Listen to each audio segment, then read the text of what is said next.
Hello everyone, how are you all doing? I hope you all are good. So today here we are back with a new video on our Revit challenges playlist.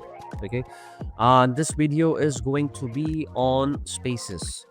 Consider that you have a model and there are air terminals as well as architectural as well as structural elements. Mostly this video is very useful for MEP elements, but here and there you can also make it use for architectural as well as structural elements. So according to the scenario, there is a model and this is a structural template. In this structural template I have placed only columns, clear, and there are no MEP elements, nothing. So as there are no walls, our main intention will be to insert a model, to link a model, and I have linked here the structural model. And in this structural model, this is architectural model.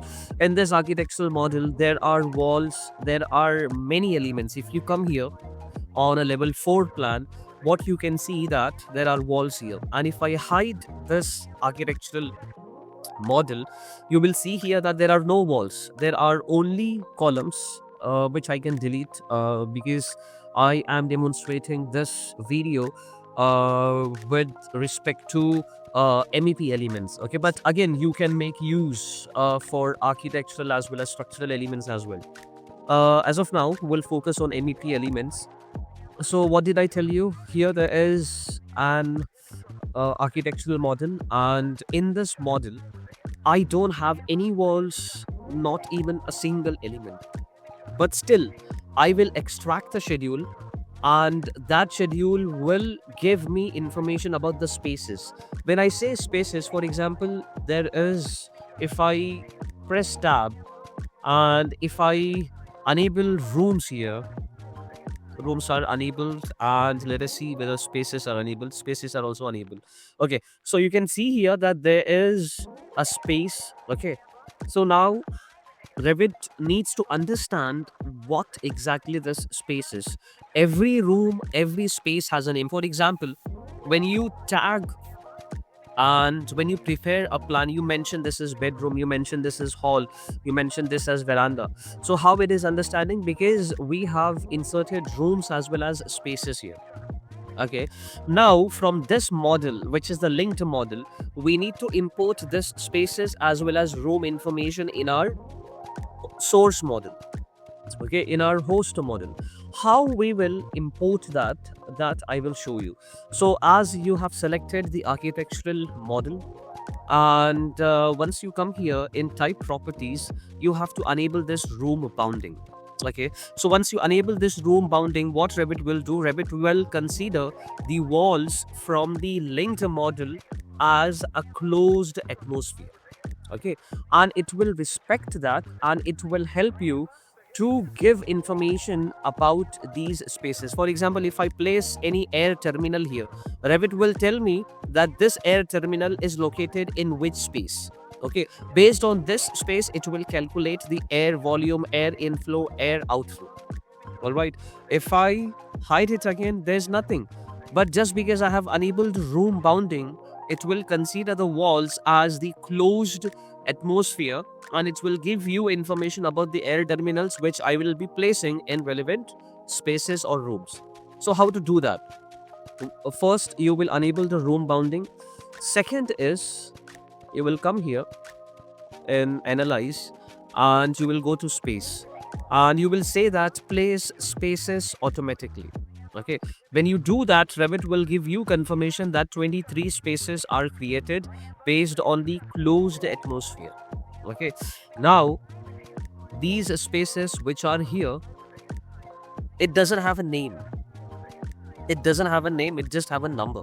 So we will import the name as well from the linked model. How we will do that? We'll come here in analyze, we'll say that space naming and names as well as numbers I want. So if I select this, now you can see here that there is office unit that has come, there is studio unit, and this is live work unit. We are halfway down. Okay, now what we will do, we will place the terminals here, air terminals. We'll come here and insert. We'll come here and analyze first. For modeling the air terminals, you have to go to systems, and when you come here in systems, these are the air terminals which I will place in different rooms. Okay, so these are the air terminals which I am placing in different spaces. Okay, and what we will do now, we will go to schedule and we will create a multi-category schedule. Okay, and we will name this as air terminals.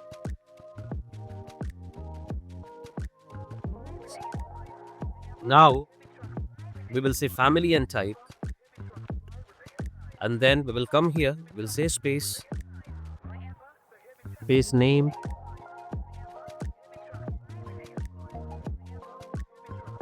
and number.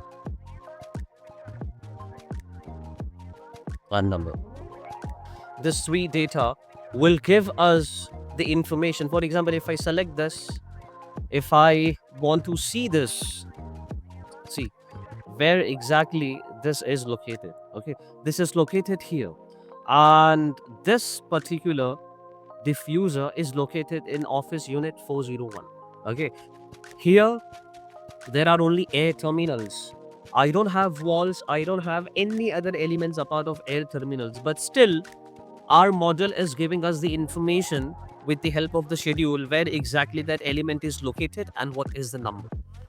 So this is very useful when you want to understand the BOQ with respect to space wise, when there are calculations required. Okay, and this is how, without modeling anything, with just architectural or structural model, you can import those data and you can work on it. I was about to upload a video on our structure series, but again my Revit is troubling me when it comes to steel elements. I have to reinstall. So definitely next week there will be again a video on structural series.